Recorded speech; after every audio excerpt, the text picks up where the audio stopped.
با سلامی گرم از پراگ به همه دوستان و بینندگان بینید گرامی رادیو زودی روز مبارک جمعه رو برای هر یک شما شاد باش میگم. نوید بامدادی است تقدیم شما در این صبح با خبرهای تازه تاجیکستان و جهان.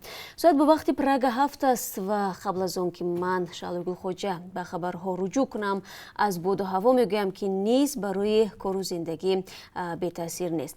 در پایتخت جمهوری چک که از اینجا با شما صحبت دارم هوا ابری بوده، روزانه تا 12 درجه گرم می شود. در مسکو مکانی بود و باش اکثریت مهاجران توجیک نیز هوا ابری است و همین گونه حرارت تا 5 درجه را تشکیل خواهد داد. در دوشنبه هم هوا امروز ابری است و روزانه تا 17 درجه گرمی پیشگویی شده است.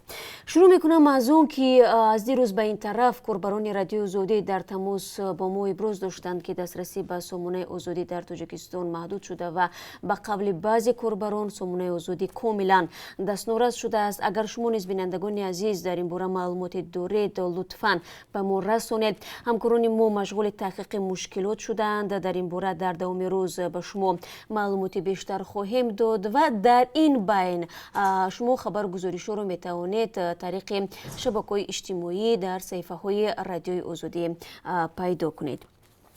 در حالی که مقامات تاجیکستان جزئیات نشست شورای امنیت را درباره حمله به دیدبانگاه اشقابات اشکار نمی‌کنند، دست کم دو منبع رادیوی آزادی گفتند که رئیس جمهور از غفلت نظامیان انتقاد کرده است.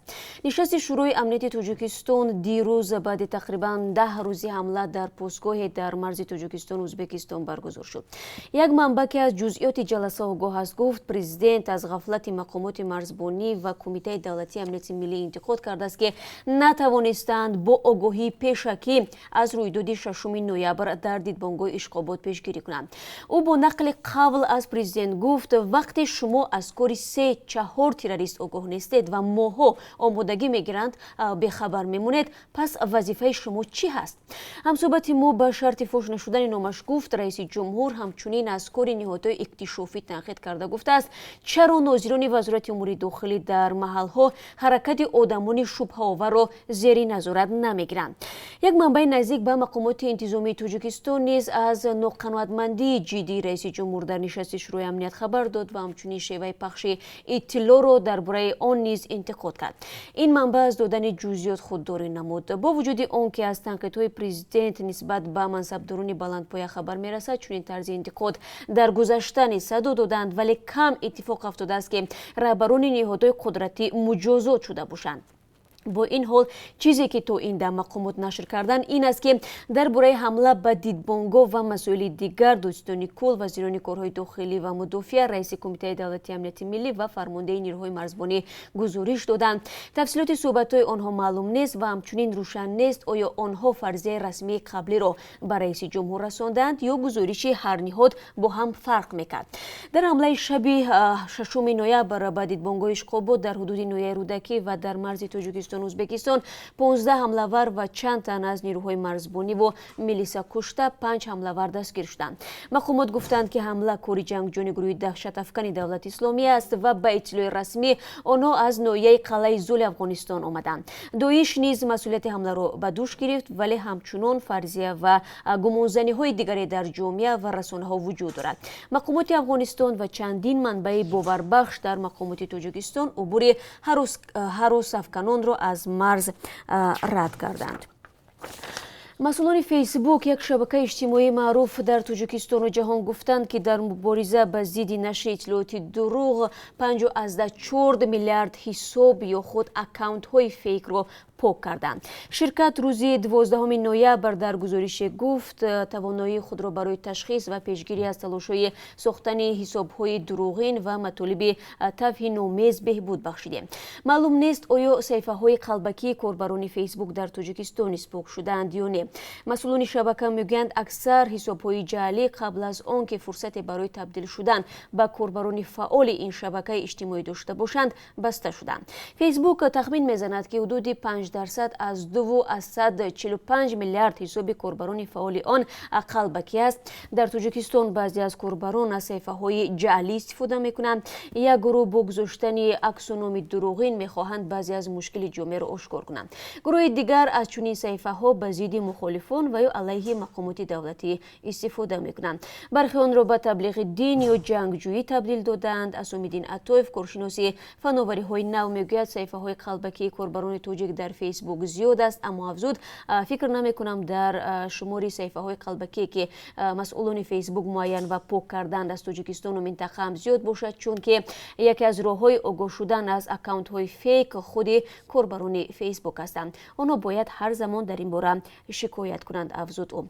شرکت فیسبوک روز چهارشنبه در گزارش خود گفت از ماه اپریل تا سپتامبر امسال بیش از 18 میلیون مواد و عکس‌های برهنگی و استثمار جنسی کودکان را نسبت کرده است که نظر به 6 ماه قبل 13 میلیون بیشتر بوده است. بر علاوه این فیسبوک گفته است در این دوره بیش از 11 میلیون مواد برانگیختن نفرت و خصومت را حذف کرد.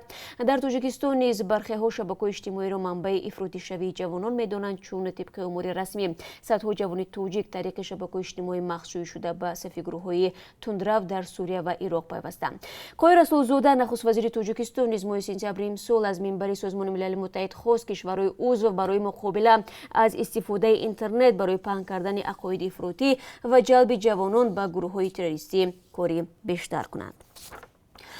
وزارت دفاع تاجیکستان میگوید نقشه دعوت تینماهی جوانان به صف نیروهای مسلح کشور 90% اجرا شده است. طبق آمارها از همه پیشصف در این موسم ولایت مختار کوهستان بدخشان است که نقشه را 110% پر کرده است. در شهر دوشنبه نیز علاقه نقشه بر زیاد اجرا شده است. این نشان دهنده در شهر و ناحیه‌های تابع جمهوری 90% و در ولایت ختلان 89% را تشکیل می‌دهد.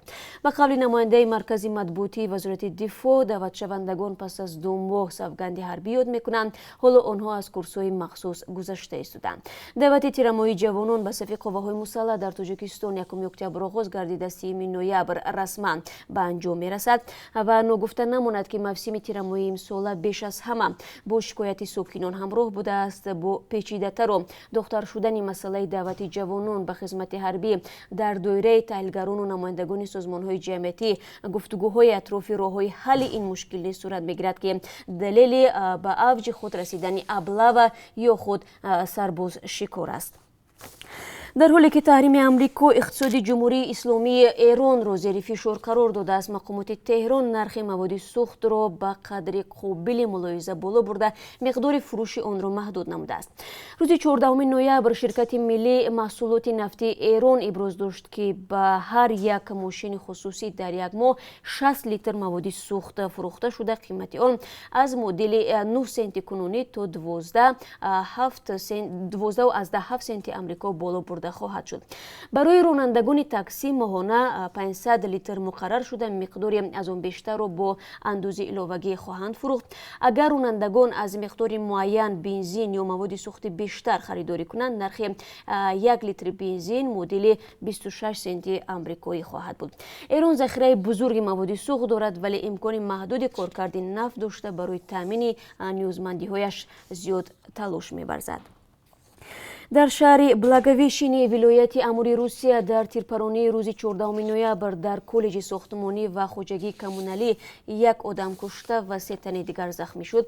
این تیرپرانی را دانشجوی کالج تشکیل کرد. مجروحان 17، 19 و 20 ساله بوده و در بیمارستان بستری شدند.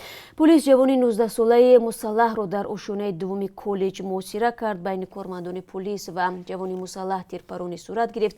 با سلاح پیشکی جوان در نهایت از سلاح شکاری که به نام خودش ثبت شده بود خودکشی کرد.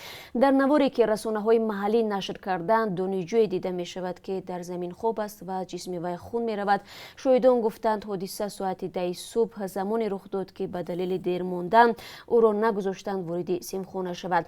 بعد این وی تیرپرانی کرد. به گفته شاهدان حداقل صدای 5 تیر شنیده شده است. ҳукумати Туркия гуфтааст ки наздик ба 1000 нафар аз гумонбарони боздоштшуда ба узвият ё ҳамдастӣ бо Доишро ба кишварҳояшон ихроҷ мекунад.